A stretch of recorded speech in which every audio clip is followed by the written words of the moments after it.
பல தடைகளுக்கு மீறி ஜனநாயகன் படம் ரிலீஸ் ஆயிருக்கு. அதுவும் டைட்டில் கார்டு மாற்றி ரிலீஸ் ஆயிருக்கு. எப்படி பாருங்க? ஜனநாயகன் படம் ரிலீஸ் ஆனதுக்கு ஃபர்ஸ்ட் வந்து நான் நம்மளுடைய முன்னாள் முதலமைச்சர் திரு எம்.கே. ஸ்டாலின் அவர்களுக்கு வந்து நான் ஒரு தேங்க்ஸ் சொல்லிக்கிறேன். ஏன்னா அவர் வந்து அப்பயே ரிலீஸ் பண்ணியிருந்தாருன்னா நம்ம தளபதி விஜயன் மட்டும் பேரை பார்த்துருப்போம். இப்போ ரிலீஸ் பண்ணனால முதலமைச்சர் விஜய் அப்படின்னு பார்க்கறதுக்கு உதவிகரமாக இருந்தது வந்து டிஎம்கேல இருக்க கொத்தடிமைகளும் அப்புறம் டிஎம்கே தலைவர்களும் தான். ஸோ அவங்களுக்குலாம் வந்து நான் தேங்க் பண்ணிக்கிறேன். ஜனநாயகன் படம் வந்து கம்பல்சரி எல்லாருமே வந்து பார்க்க வேண்டிய படம். மெயினாக கேர்ள்ஸ் வந்து பார்க்க வேண்டிய படம். சூப்பராக எடுத்திருக்காங்க. தென் அதுவும் இல்லாமல் இது வந்து தளபதி விஜய்க்கு ஒரு ஃபேர்வெல் மூவி அமையும். ஸோ எல்லாருமே தளபதி ஃபேன்ஸ் எல்லாருமே வந்து கண்டிப்பாக தேட்டரில் வந்து எக்ஸ்பீரியன்ஸ் பண்ண வேண்டிய படம் வந்து ஜனநாயகன். இது வந்து முன்னாடி இந்த படம் வந்து என்னன்னா, இது வந்துட்டா ஒரு சிஎம் ஆயிடுவாரு அப்படின்னு சொல்லி எல்லாருக்குமே ஒரு பயம் இருந்துச்சு.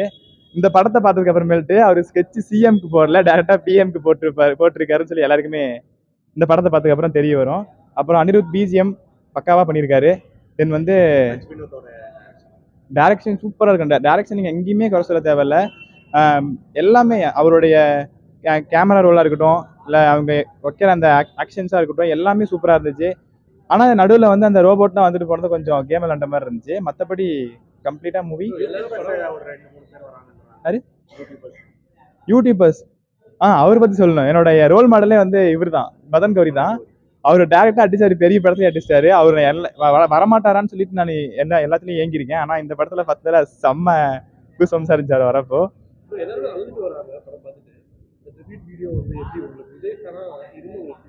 இல்ல நான் ஃபர்ஸ்ட்ல இருந்தே கத்திக்கிட்டே இருந்தனால கடைசில இருந்து எனக்கு அந்த சோகம் தெரியல. எனக்கு நான் வந்து என்ஜாய்மெண்ட்லயே இருந்தேன். ஆனா படம் சீக்கிரம் முடிஞ்சிருச்சு, எதுக்கு நம்ம தியேட்டர் விட்டு வெளியே போறோம் அப்படின்ற ஒரு ஃபீல் இருந்துச்சு. ஐயோ டக்குன்னு முடிஞ்சிருச்சு, நம்ம வெளியே போறோமே அப்படின்ற ஒரு ஃபீல் மட்டும் இருந்துச்சு. இதுக்கு மேல விஜய் படத்துக்காக நம்ம இவ்வளவு எஃப்டிஎஃப்எஸ் எல்லாம் போய் என்ஜாய் பண்ணி பார்ப்போமா அப்படின்னு சொல்லி தெரியாது. மேபி ரீ ரிலீஸ்க்கு யாராவது என்ஜாய் பண்ணா அவங்க கூட சேர்ந்து நம்மளும் என்ஜாய் பண்ணலாம்.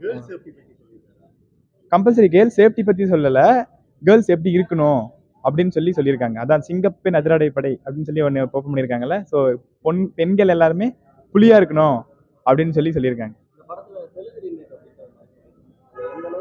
தெலுங்கு வந்து அது டம்மினா, இது எல்லாமே ரியலிஸ்டிக்னா. அதையும் இதையும் கம்பேர் பண்ணாதீங்க. இது ரீமேக்லாம் இல்லை, ரீமேக் மாதிரி இல்லை. ஏன்னா செம்மையா இருந்துச்சு. இதுவே பாலையா படமா இருந்தா அவர் வந்து டிராக்டர் மேல ஏறிட்டு வந்திருப்பாரு. இந்த மாதிரிலாம் இல்லை, சூப்பரா இருந்துச்சு. சிஜி எல்லாம் அந்த இதெல்லாம் பாத்தீங்களா, ஸ்க்ரீன்லாம் பாத்தீங்களா, செம்மையா இருந்துச்சு. அதையா டான்ஸ் 2 minutes வந்து செம்மையா ஆடி இருந்தாருண்ணா. இதெல்லாம் வந்து யாராலையும் பண்ண முடியாது, இந்த ஏஜ்ல யாராலையும் பண்ண முடியாது. எல்லாத்தையுமே அனிருத் எல்லாத்தையுமே போட்டு ஒரு குழப்பி விட்டாரு. இருந்தாலும் சூப்பரா இருந்துச்சு. அனிருத் தான் அடுத்த ஒரு செகண்ட் ஹீரோ அப்படின்னா இந்த படத்துல விஜய்க்கு அப்புறம் அனிருத் தானா. அனிருத் இல்லைன்னா நம்ம இவர் எம்ஜிஆர் கொள்கையை ஃபாலோ பண்றதுனால ஸோ எம்ஜிஆரோடைய அந்த ரெஃபரன்ஸ் சூப்பரா வச்சிருந்தாங்க. அதுல வந்து ஜீவானனோட ஆர்ட் வந்து ஒன்று இருக்கும் உள்ளார, அது வந்து செம்மையா இருந்துச்சு. நான் ஃபர்ஸ்ட் டைம் பார்க்கல, செகண்ட் டைம் நல்லா நோட் பண்ணேன். ஜீவான போட்டு அவரோட டிராயிங்கோட சைனோட ஒரு இது இருக்கும், செம்மையா இருந்துச்சு.